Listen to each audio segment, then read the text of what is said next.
So we're going to start in 2 minutes. I just want to say again that if you don't want to be recorded or be broadcasted on Larry's or Gary's show, let us know before you speak.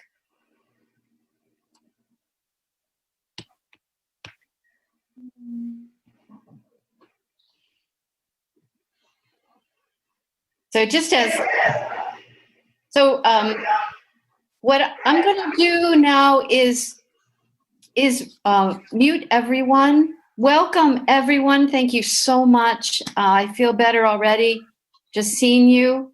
I want to welcome everyone, and I'm going to mute everyone and ask Randa to unmute herself. And I want to invite everyone as we arrive to arrive in our bodies. And we might sing with her, we'll be muted, but singing together really helps our vibrations collectively, even if we can't hear each other. But also, I just want to invite you to just feel what you're feeling in your body right now. And thanks again for being here. And the words are on the chat, I think, I hope. I'm muting everybody, Randa. You're going to have to unmute yourself.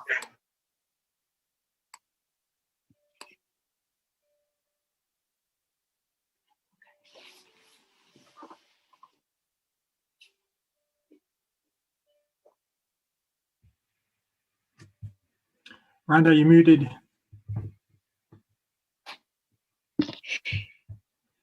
Okay. All right. We all set, Care? Good. All right. Woke up this morning with my mind stayed on freedom.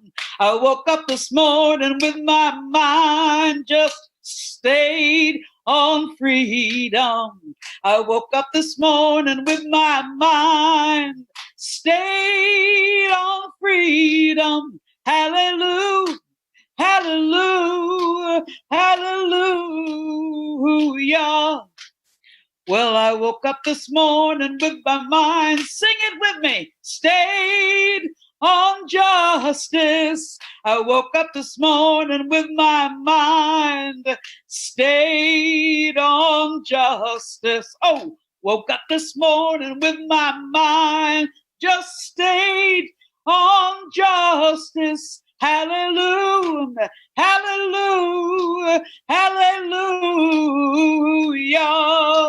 Well, I'm singing and shouting with my mind stayed on justice. I'm singing and shouting with my mind just, stayed on justice. I'm shouting and singing with my mind stayed on justice. Hallelujah, hallelujah, hallelujah.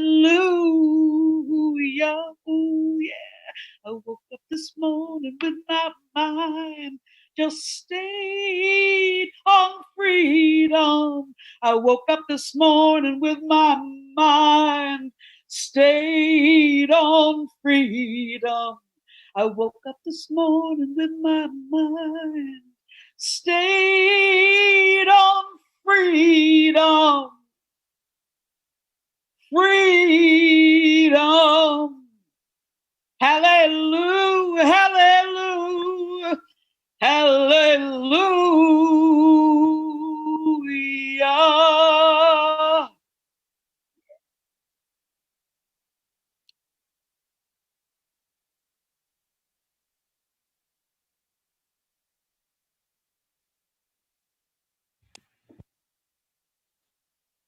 Thank you so much. Deep breath. Let's invite each other into a different space than all of the news we've been reading, and invite each other into our bodies, into our hearts, and into community. Anybody here for the very first time? Besides Mike? So here we are, Tuesdays with Tillis, a community of nonviolent resistance. We've been resisting Tillis and the Trump administration for 181 continuous weeks. And we have become a community, and recently we've been really focusing on actions we can take. And that's been really interesting. So today, what we're going to do is first we'll hear from the grannies who take so many actions all the time and have inspired us this whole time. And after the grannies sing, we're going to hear from Lori about an action that we need to take today or tomorrow. And we're going to hear a little report from Mike, because yesterday we had a special guest at the Food Zoom, and it was great. And he's going to report on that. And there may be some other reports at noon. We're hearing from our special guest, Chanel Croxton. She's the regional director of the North Carolina regional director, of the National Domestic Workers Association. And we're really focusing on the HEROES Act and trying to pressure the Senate to pass it, let them know that they need to pass it. So really honored to have her. But she's at a protest, actually, until 11 in Raleigh. So she'll join us at noon. Okay, take it away, grannies. Jay, did you want to say something before we sing? I don't. Okay, then here we go.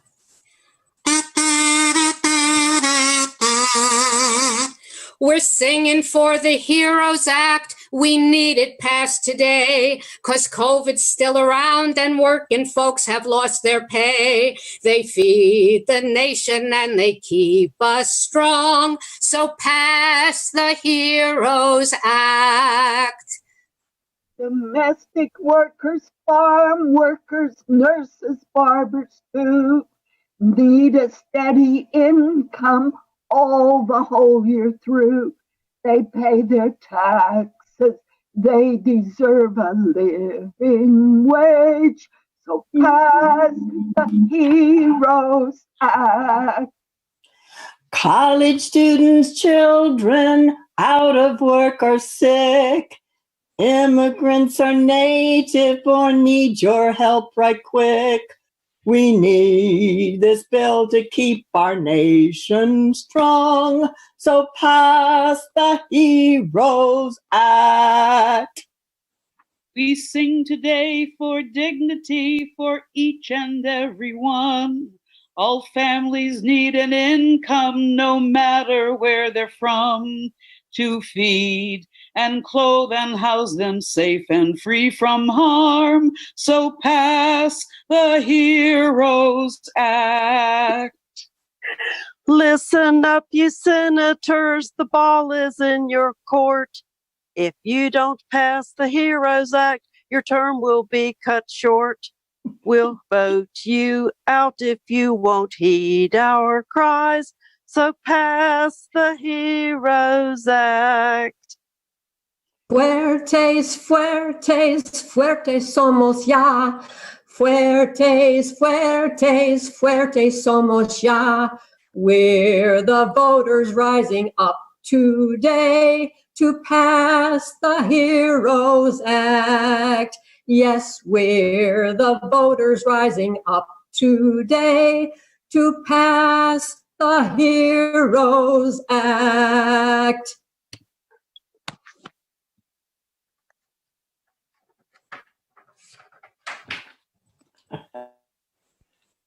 That is so incredible. Incredible. It's incredible. Vicki, did you write that? I did. It's fantastic. Thank you so much. It's so amazing that you all managed to be right on target with all these different things. And wow, I think we might have to, if there's time, ask you to sing it to Chanel when she comes, our guest. But thank you. So beautiful. So we're going to move on to some action, and I would like to ask Lori, can you talk first?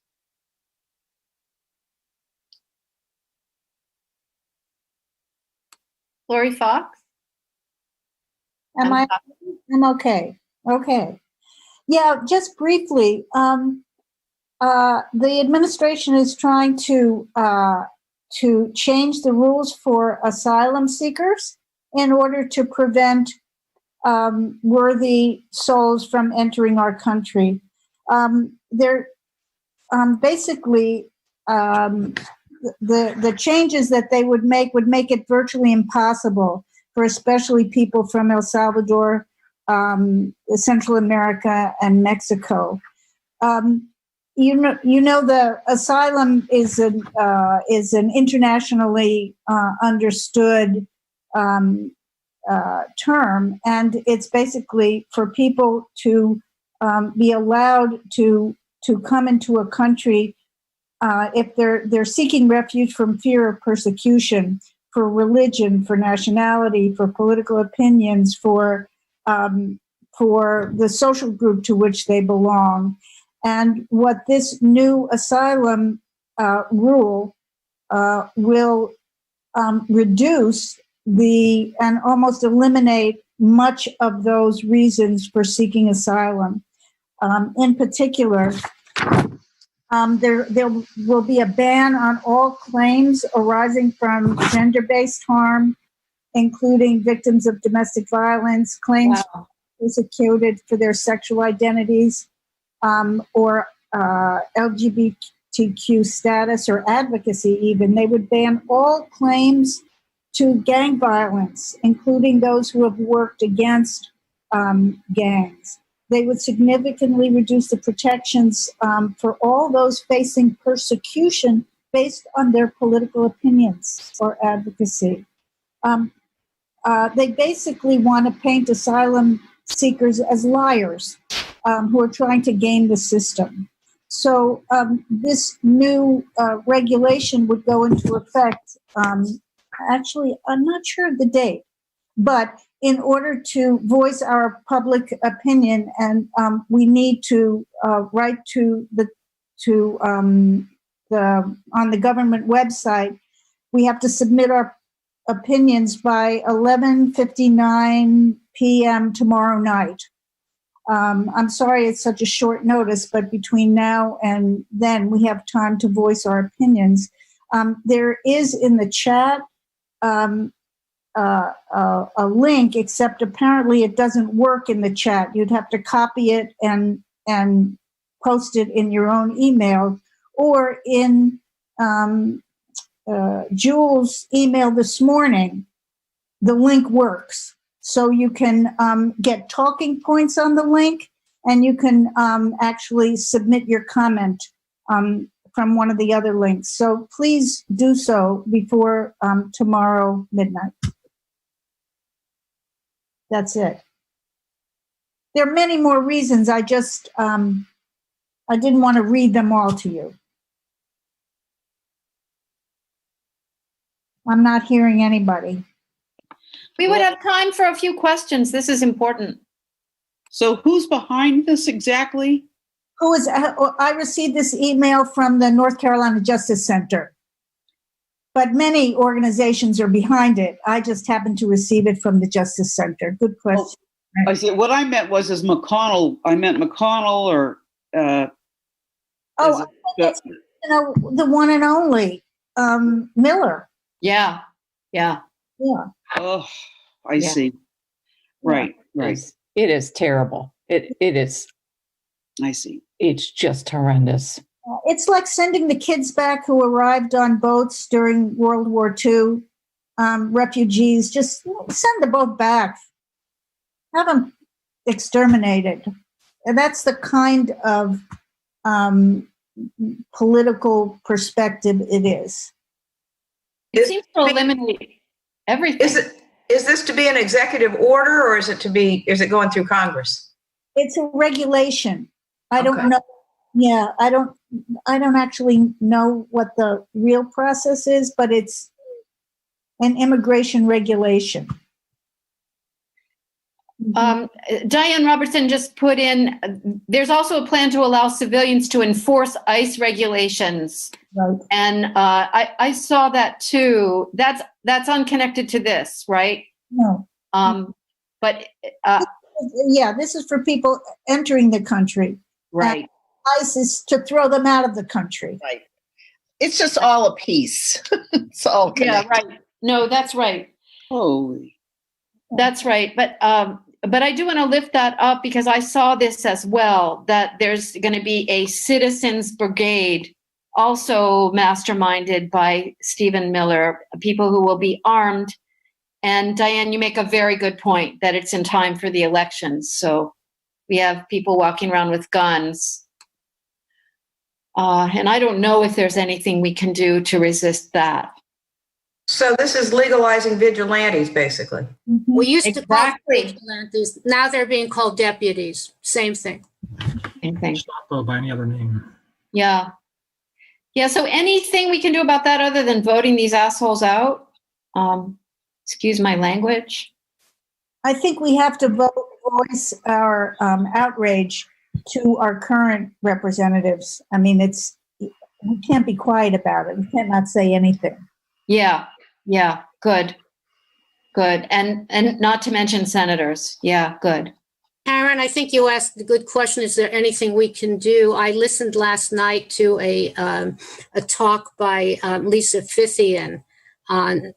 She's the author of the book Shut It Down, and she talks to that question precisely about what we can do and what we must do. And I was going to put it in the chat, but I highly recommend, I'll put the link in there that you listen to. It's about a 30 or 40-minute talk, but I think it was right on in terms of our need to be more direct in our actions. So I'll stop there. Vicki, I would love for you to put the link in the chat and for that link to go out because I got to know Lisa in Washington, D.C., and she's really quite amazing.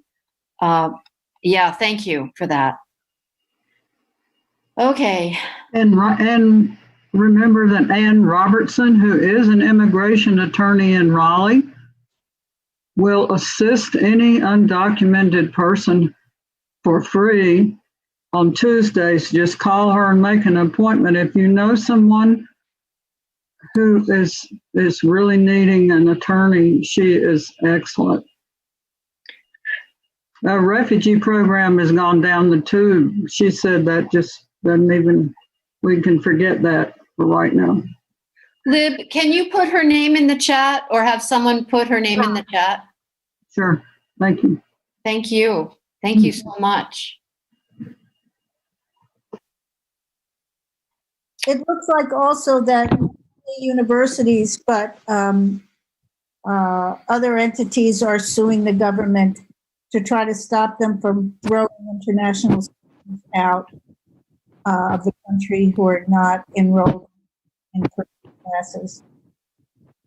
Yes, that was good news. I think there's like 30 of them now. Interestingly, Duke is not among them.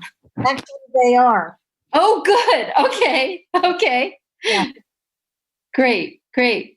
Mm-hmm. Just, one more thing while we're on this subject, probably many of you saw the reporter who wrote the book on child separation interviewed on MSNBC recently. That seems really important that all of that is documented in that book.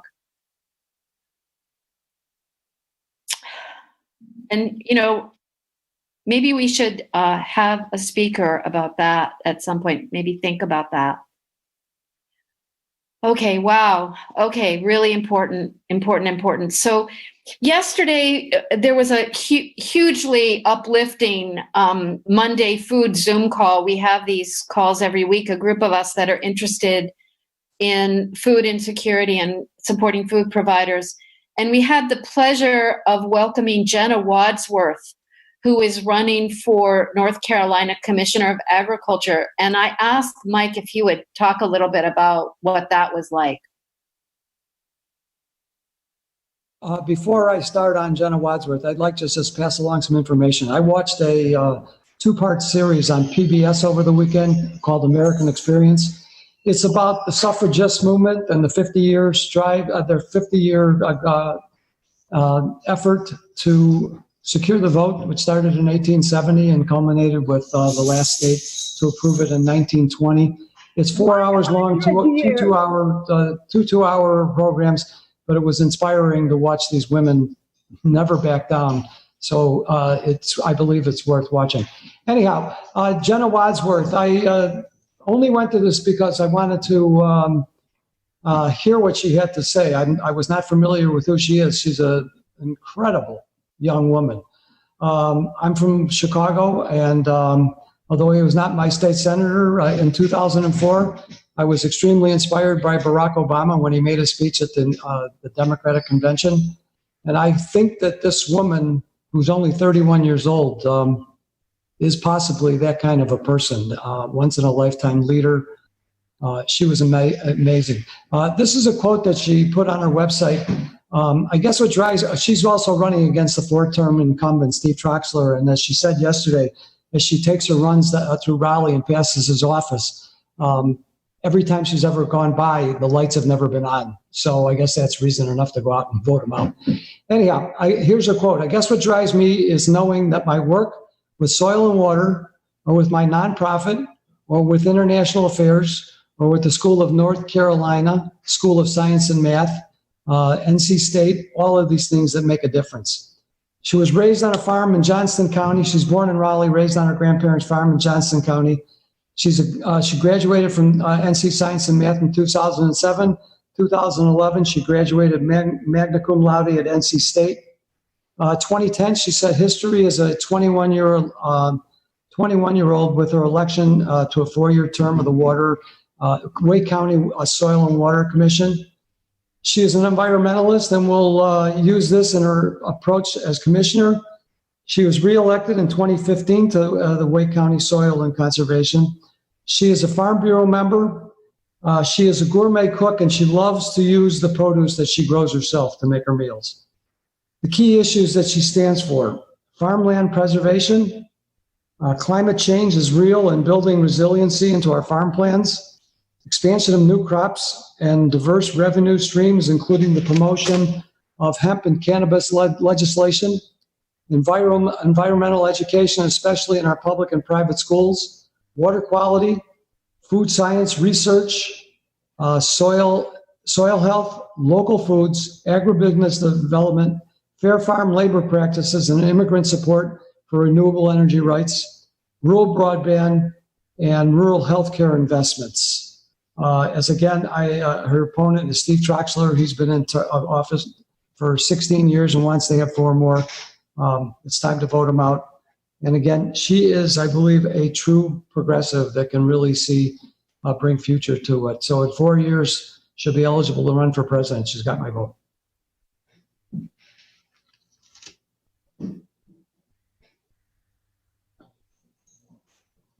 That's perfect, Mike. Thanks so much.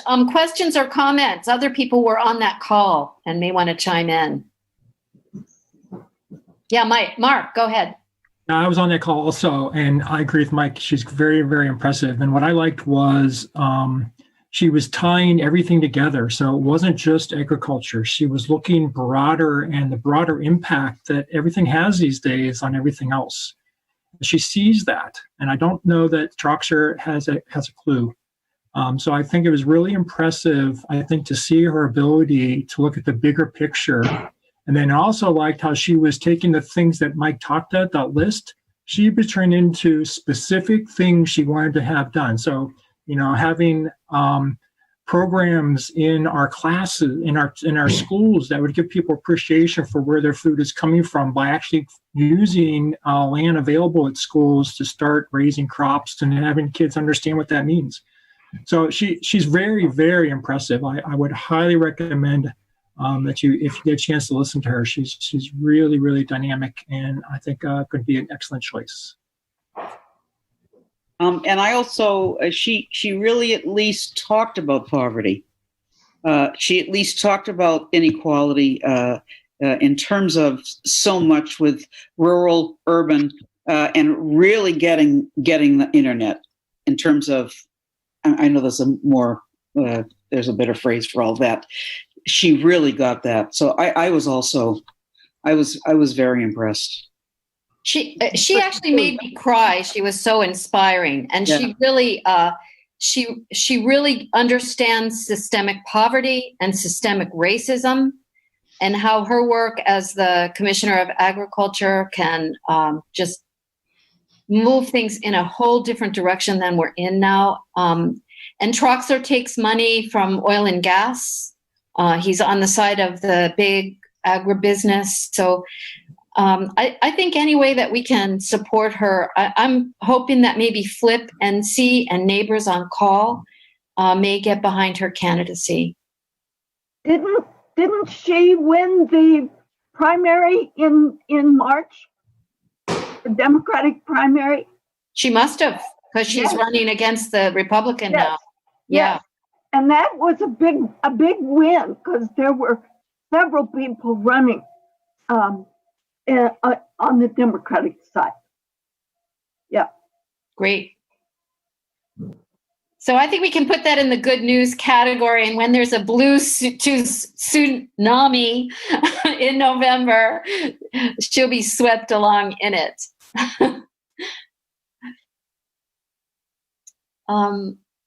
So what else do we have today before we start on the HEROES Act? Oh yeah, the Sons of the Confederacy are contributing to the campaign of Troxler, her opponent. Thank you for that. That's important. I thought Al McShirley's comments this morning on Bill Barr were quite good. What did he say? He responded well. He was talking about his term when he was teaching in New York, not far from where Barr's father was, and Epstein was a teacher at the school where Barr's father was, and he was basically his protege, and how Ghislaine Maxwell could blow the whole thing up. And that's why Barr made all those, in his opinion, those changes in New York with the attorney for the Southern District, the Eastern District, and and it could be something else if she actually gets a chance to talk and is willing to lower the boom. So where was Al speaking? No, he wasn't speaking. He responded to an email that Gerardo sent out yesterday for the care committee. Mm-hmm. Yeah, I saw. I think Al and I are on the same page. This whole thing with Barr has very little to do with Trump and a lot to do with his father and Epstein. This is all about Epstein, and that really could make that's what the whole thing is about. We are being taken down a different rabbit hole, which we should.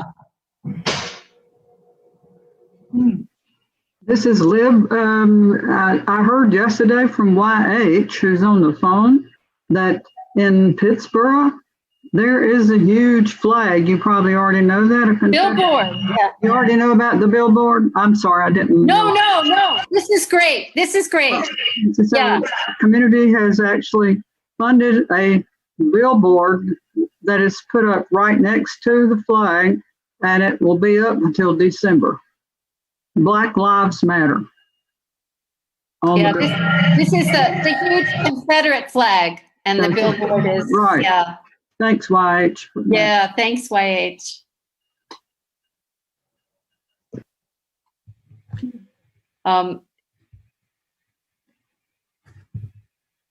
Yes, Mark.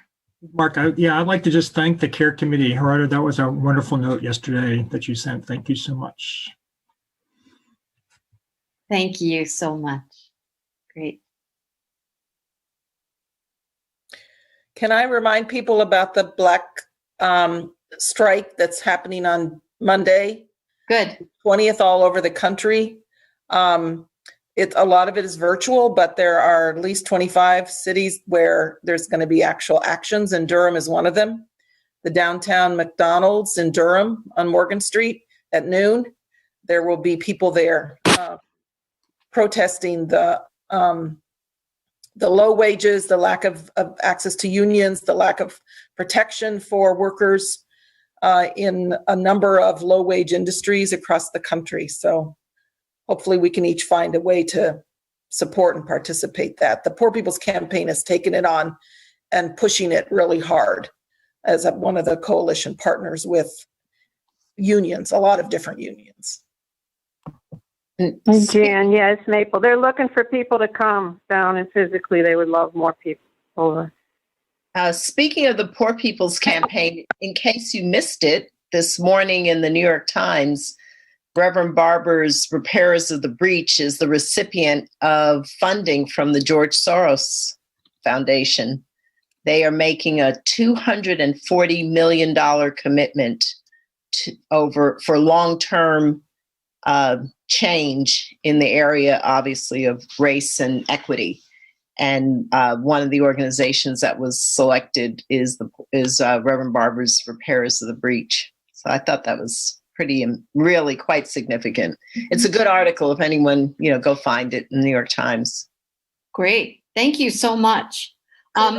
So before we leave that, Maple just piped up about this protest. It's going to be at noon at the McDonald's on Morgan Street in Durham. Those protests are always so wonderful because they're led by the low-wage workers themselves from Rise Up and Fight for 15. So I'm really hoping that a lot of us can go to that. And the long string that I just put in the chat is the toolkit for the strike for Black Lives on the 20th. Yeah, Jan probably put that in because I'm on the phone. It's Maple. Thank you. Hi, Maple. Thank you. Any other updates from the Poor People's Campaign? There's one, and that's the Fed Up program that we're partnering with. And on alternate Fridays, we're delivering food. And we can always use volunteers to be either car packers or deliverers or more. So get in touch if you have some time to spare. Some of us have been driving on Friday mornings, and it's been really very satisfying. Thank you. Chanel, Miss Croxton, did you join us? We're waiting for her. Yep, it's me. Cece. Hi, welcome. Did I say your name right? Yeah, Chanel or Cece. I go by Cece. So. Okay, Cece, I'm so honored that you came today. Thank you so much. I've been on other calls with you. I'm always so impressed by you and so thrilled to have you come join us today. So Cece is the North Carolina State Organizing Director of the National Domestic Workers Alliance. She's fresh from another protest. We're here every week. We've been coming together for 181 weeks to resist the Trump administration and try to make Tom Tillis do right, which never works, but we're just now going to vote him out. So I'm going to let you just take it away from here. And thanks again for being here. Absolutely. Thank you all for having me. Yes, I am fresh off an action. We just came back from Raleigh. We just had a really great worker speak out in front of Tom Tillis's office. It was a part worker speak out and car caravan action. We had folks from our organization, National Domestic Workers Alliance, the NC AFL-CIO, members of CIMBRA North Carolina, the Duke Grad Students Union, as well as Carolina Jews for Justice. And we were delivering a message that Tom Tillis needs to do his job the same way that essential workers are doing their job and have been doing their job in this pandemic and beyond. A little bit about our organization. I'm with the National Domestic Workers Alliance. We are a 13-year-old organization that is both national and locally based. My work is out of the state of North Carolina. And we really are the vehicle for the millions of domestic workers, and that includes folks who are caring for our elderly, our disabled children, and cleaning our homes. And we are the vehicle to raise standards for, workers in those industries. We know these industries are populated mostly by women of color, and Black women, and our low-wage sectors as well. And so, because these sectors have been left out of a lot of labor protections that a lot of workers are afforded, we are working to correct history and make sure that the folks who are doing the work that makes all other work possible are taken care of the same way that they care for our whole communities. And so, we came together today to partner with other workers to say that the pandemic has really exposed a lot of the inequities, the disparities that workers already face, and has just exacerbated a lot of the conditions that workers are facing every day. Lack of PPE, the lack of testing, the lack of hazard pay for folks who are putting their lives and their families' lives on the line. And we know that the government needs to do a lot more, and specifically our government needs to do a lot more. North Carolina has one of the worst unemployment programs in the country, and one of the issues that is happening right now is folks who are not able to work, or folks who are not working because of their health. They are facing this terrible unemployment system, or if folks are going to work, they're not receiving the pay that is equal to the risk that they're taking. And so what is within this HEROES Act, which is what we were pushing today, is a really comprehensive approach to COVID-19 relief that includes provisions like hazard pay at the rate of additional $13 an hour per worker, up to $10,000. We have funding for testing, PPE, rental assistance, which is really huge for workers right now. We know a lot of folks in a lot of states their evictions and foreclosures moratoriums are coming to an end. And so, folks are really struggling to make ends meet and figuring out how to pay their bills and how to stay housed. We also know that folks are, finding it hard to, afford the food to provide for their families that they need.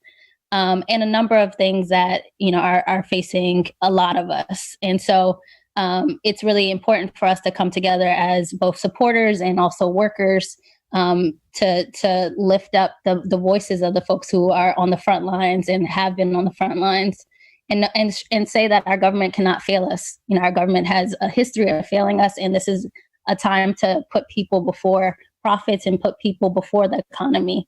And there's a lot of ways that we're fighting back, and this is one of the ways. I'm glad that you all have been holding down this work, calling out Tom Tillis for as long as you have. We know his history. And we know that he's not alone. They have a whole Senate that is backing him, that is not acting on the provisions that workers need right now. And it is time for our government to actually represent the people and the will of the people. And so that is a little bit about what we were doing today and what we continue to do. And then also just, bolstering worker power. We know we're not just going to get it through legislation or through elected office, but it really comes from the ground up, and workers really standing in their power and taking power through direct action, through raising their voice, telling their stories, and to be mass organized. We have to have a mass movement, and we're really happy to be talking with you all today to extend our movement and to make sure that we are walking hand in hand with our community members and folks who really rely on care workers and this mutual kind of reciprocity. And so I really, really appreciate being here. Thank you all for having me. I would love to, be able to answer questions or, open up the floor, whatever you had in mind. That's terrific. Thank you so much. Yeah, we have time for questions, and I put some of the key provisions of the HEROES Act in the chat box so that when we call or write or do letters to the editor, we can use those points. So yeah, we can open up for questions.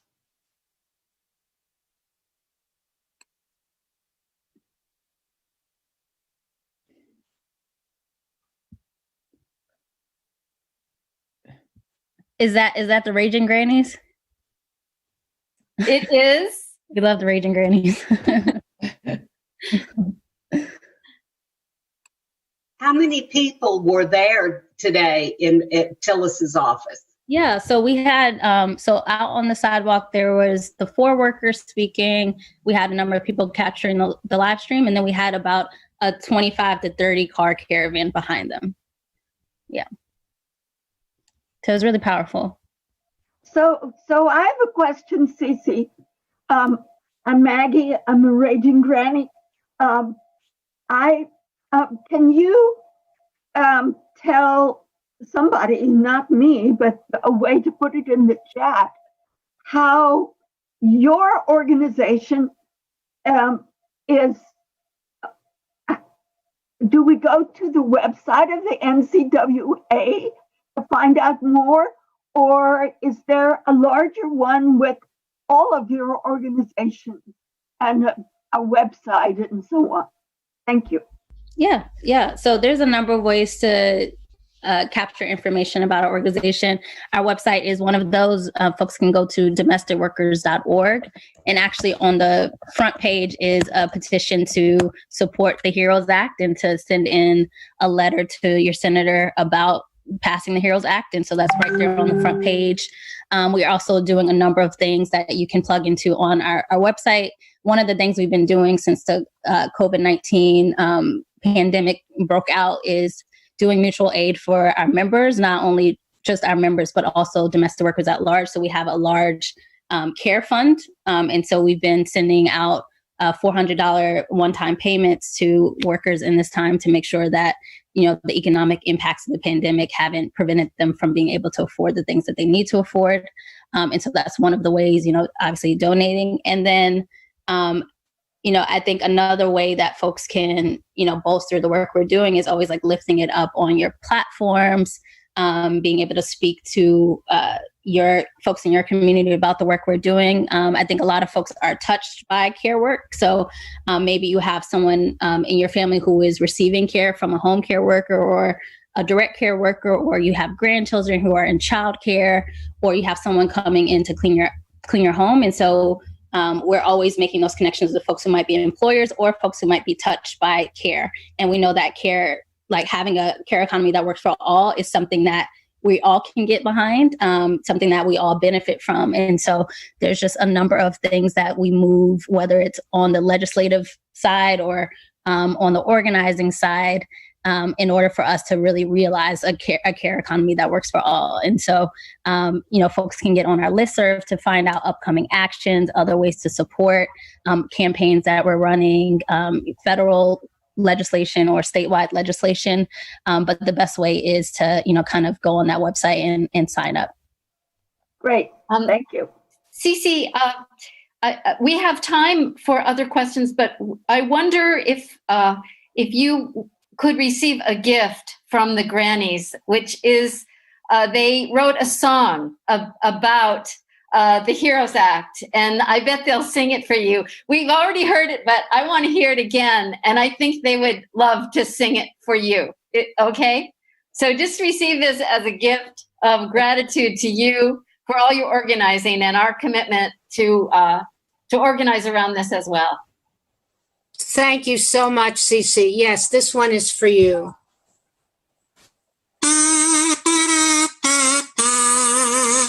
We're singing for the HEROES Act. We need it passed today, 'cause COVID's still around and working folks have lost their pay. They feed the nation and they keep us strong. So pass the HEROES Act. Domestic workers, farm workers, nurses, barbers too, need a steady income all the whole year through. They pay their taxes, they deserve a living wage, so pass the HEROES Act. College students, children, out of work or sick, immigrants or native born, need your help right quick. We need this bill to keep our nation strong. So pass the HEROES Act. We sing today for dignity for each and every one. All families need an income, no matter where they're from, to feed and clothe and house them safe and free from harm. So pass the HEROES Act.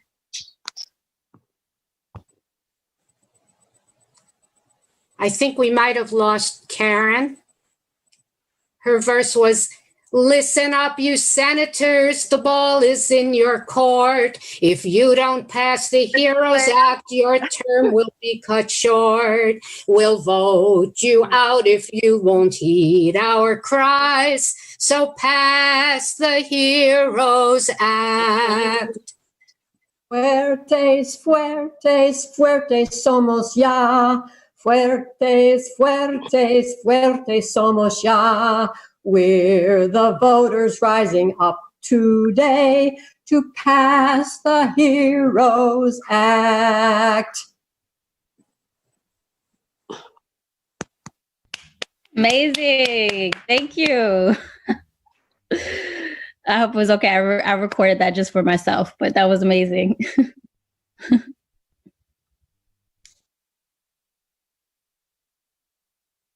Well, can you talk just a little bit more about, specifically for domestic workers, why you feel the HEROES Act is so important? So I think there's a number of things within the HEROES Act that really impacts the industries that we organize. It both has provisions that aid workers within the workplace and also in outside of the workplace, because we know that workers are not just people who are at their jobs, but they also have full lives around that. And so one of the essential pieces that our membership has been asking for is hazard pay. And there really is no way around that. Really awarding people for the risk that they're taking going to work, to make sure that our essential workers are able to show up each and every day. We absolutely have to pass hazard pay, and this can't just be from employer to employer, but it has to be a mandate, because we know that with the choice to do right or do wrong, a lot of times employers do not do the right thing, and so we definitely need that to be part of a universal mandate for all employers to provide that hazard pay. And then also, we see the impacts that are happening outside the workplace. So the ability to afford housing, and the housing crisis that is happening right now. It was already a really big problem for low income workers. And you put a global pandemic on top of that, people's abilities to stay in safe housing has really been impacted. And so I think that's one of the provisions that is really crucial within this act. And then also this act, it corrects some of the exclusions of the previous congressional packages.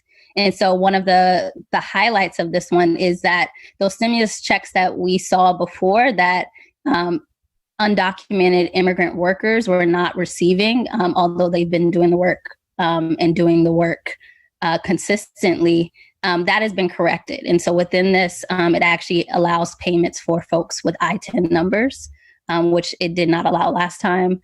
The exclusions for workers who worked in workplaces that had over 500 employees are now included. So, folks like that are working for Walmart or these kind of big box stores, they were excluded from those paid sick and paid leave provisions in the previous packages. So they're included now.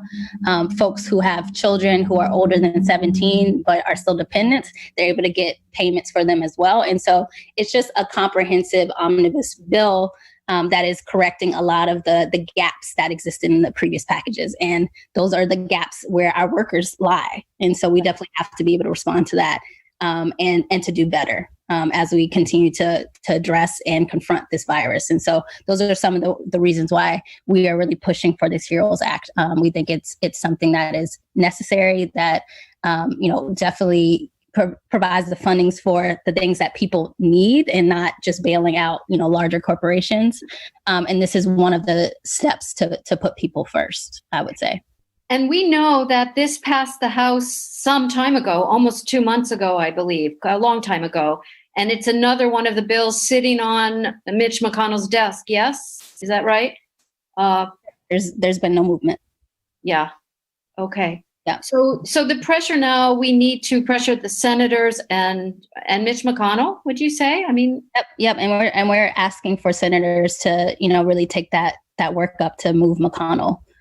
If McConnell doesn't have folks that are putting a fire under him, then he's not going to do anything. And so we're telling our senators they have to act, and they also have to push their leadership to act.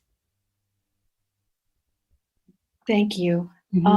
Sorry, the last thing I see about the strike for Black Lives. And so that's happening on July the 20th. Here in the Triangle, Raise Up is really anchoring that work. They've been doing a really amazing job. having workers go out on strike, and they're connecting to the more recent organizing efforts around defending Black lives. And so, it's something that is led by 515, but we're also going to be showing it up in support, making sure that we're connecting the work that we do in the workplace to what's happening out in the streets, combating police violence, because it definitely impacts our membership. And so we are going to be participating in that. They've made a huge call for folks to come down, to also lend your bodies, your presence, your voices as well. And we're going to be doing that around the country. And so it looks different in the various places that NEWA is. And here in North Carolina, we're going to be working with Fight for 15 to bring that to life. A lot of us are going to be at that protest in Durham, and also probably everyone got an email from Reverend Barber about a toolkit for July 20th. If you're not on the mailing list of the Poor People's Campaign, I bet everybody is, but just in case you're not, just go to their website and get on their mailing list and let us support the wonderful work that your organization is doing. Thank you so much. Thank you so much. Thank you. Thank you for having me. Thank you so much. And we're going to be doing another action on Thursday in Charlotte. So just look out for that, and the digital actions that you all can take part in. And you're on our mailing list now, so please let us know when there are places that we can support your organizing efforts. We really want to. Absolutely. Great. All right. Well, I have to run and do other things, organizing calls, but thank you for having me. Thank you for the song. Very much appreciate it. Thank you so much. Karen? Yes. I want to ask Darlene if she will tell our Tuesdays with Tillis group about a letter that we sent out. Would you do that, Darlene? I would. We have a group here of, 60 some people, I think, Scarlett. And we try to meet ever so often. And we've been trying to think of things to do to help, just for the upcoming campaign. And we sent a letter out, a completely nonpartisan letter to all of our members here, all of our residents here at Creekside, telling them the different ways that they can vote, either by mail or absentee or early, and what the websites that they can go to, because we have a lot of new people from out of state that have never voted in North Carolina. And so we sent the letter out to the entire community, and we got a really nice response. That people were happy. Most people. There were the grumblers, but not very many of those. And but people were happy to know that where they could go to request an absentee ballot, and that they actually could vote absentee without an excuse, and that they could vote early. And so we were really happy with our effort and felt like we had accomplished something. Wow, that is so inspiring. That is so inspiring. Thank you. That's great. We have time for one or two quick things, and then we're going to have Mike sing and Scarlett send us out. Can I? Yes. This is Diane. I'm glad to be with you guys again. It just seems like my butt has been in this chair on Zoom for 3 months, and I can't often get to your Zoom. But I'd like to make an announcement, because I know this is a group of people that cares about all of the things that you work for. And we all know that it is totally contingent on the results in November. I think we also know that voter suppression is going to be the primary motive for them to undermine the vote, because the numbers are not on their side. So I'm going to put something in the chat. I know everyone's busy and everyone's doing things, but there are 46,000 low propensity voters, African-American voters in North Carolina that the NAACP National has targeted for us to reach. And so there's an early vote program, early action program to identify those voters and update the website. And there's a training that's going to be a call tonight that I'm going to put the link in the chat for. If you have time, you can get on it and decide if it's a program you want to be involved in. I am doing it through our Chapel Hill Carrboro NAACP 5689. And so we're trying to get as many volunteers through our chapter to make those calls so that we can reach these voters that we know we're going to need, because every vote is going to count in this election. They are going to challenge every single absentee ballot. I know everyone's so excited about vote by mail, but vote by mail makes me very nervous because that's the place that they're going to be able to challenge every vote. And any period or dot that's not in the right place is going to get challenged. So we need a surge, overwhelming number of people showing up at early voting to make sure that those votes count. And it's going to take a lot of work to get there in this, particularly in this COVID environment. So I'm going to put this thing in the link, and anyone who's interested that can't come on the call tonight and is interested, the whole thing didn't, it did copy. I'm going to also put my email in, and you can email me if you want to be part of this program, because I think if I get 100 people making phone calls over the next 2 weeks, we can knock out this 46,000. So I'm going to do that too. Thank you for listening. I also want to mention that in addition to the phone calls, people can sign up to send postcards. That's another program. This is that there is that program, and we are going to be doing that, but we're going to be doing this program first. And so there's a sequence to all of this, and we're going to try to do this first. And then we're going to work on the phone calls and texts, which is actually being done by the state. This is a national program, and North Carolina has been identified as one of the states for this national program. It's interesting you say that, because I got a mailing from the North Carolina NAACP, and it asked us to sign up for either calling or postcards. So chapters are doing it differently. There are two calling programs. There's a postcard program. There's a text program. Okay. This is a particular list that's been identified through their algorithm for this program. And the other calls might be different calls. So that's why I'm saying we're doing this sequentially. Got it. Thank you. And we probably all want to be on the North Carolina NAACP mailing list as well. And if you're a member of any chapter in North Carolina, which I hope we all are, we're on that mailing list, and we'll get those emails. Julie, can you be real quick, because we're going to do the closing song? Oh, I just wanted to share a letter that I got from a raging granny friend in Seattle. And she says, I told you of my postcard writing, decorating for encouraging votes. Yesterday, I finished 25 for North Carolina, Durham, and Morrisville.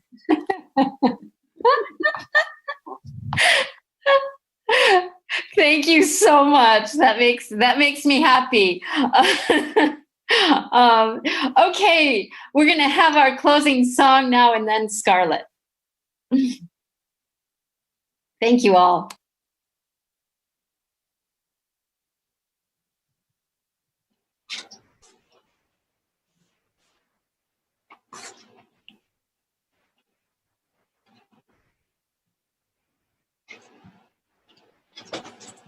Hello, everyone. This is a little variation on George Harrison's Here Comes the Sun.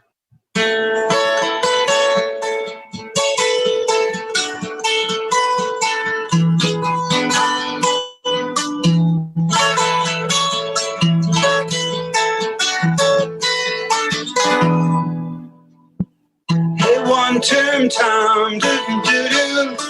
Hey, one-term Tom, we all say it's all right.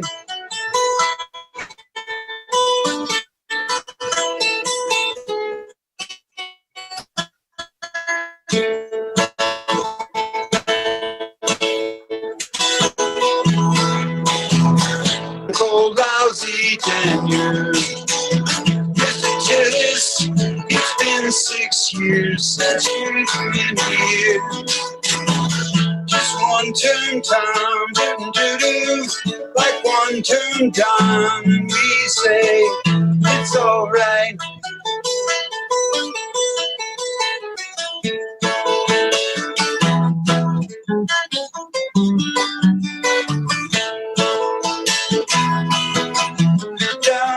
done, done, time has come. Done, done, done, time is done.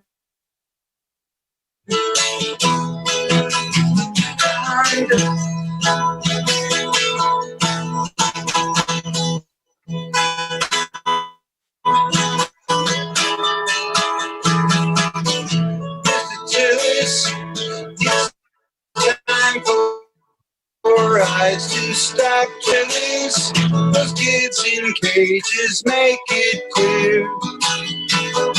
It's just plain wrong, Mr. Tillis. We want you gone, Mr. Tillis. We will fight. They one-turn Tom, do-do-do-do. Like one-turn Tom, we all say, Cal's our guy.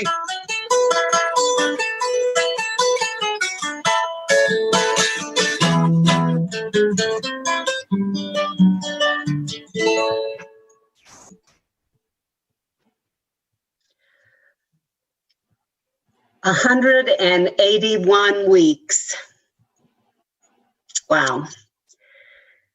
Today, as we leave one another for another week, just look at all these faces we've seen.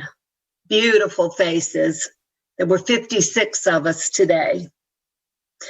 Remember the voices you've heard, those powerful, powerful voices. Remember the words that have been spoken and the knowledge we've gained. You know, after each Zoom meeting, even when it's hot, I go outside and ponder what's been said and hold it in my heart. And this week, remember the service that so many of our Tuesdays with Tillis family do, from protesting, letter writing, donating to organizations, food delivery. Remember the good news we've shared, but also remember the sorrow and the anger at the actions of this administration. Because that's reality. Remember that we gain strength in the remembrance of the joyful and the sorrowful. We know that what we do is just. And we will continue doing the things that are for the benefit of the many and not for the few. This week, rest well in that knowledge. And finally, before we chant, I want to leave you with one of my favorite quotes from Waldo, Ralph Waldo Emerson. He said, "Be silly, be honest, and be kind." So I'm now going to ask everyone to unmute yourselves. Unmute. I still see some mute buttons. Sorry. Forward together. One step back. One step Forward together. One step back. Forward together. Not one step back. Yay. Bye. Thank you all. Thank you, Scarlett. Thank you, Thanks, Karen. Scarlett. Thank you, Scarlett. Thank you, everyone.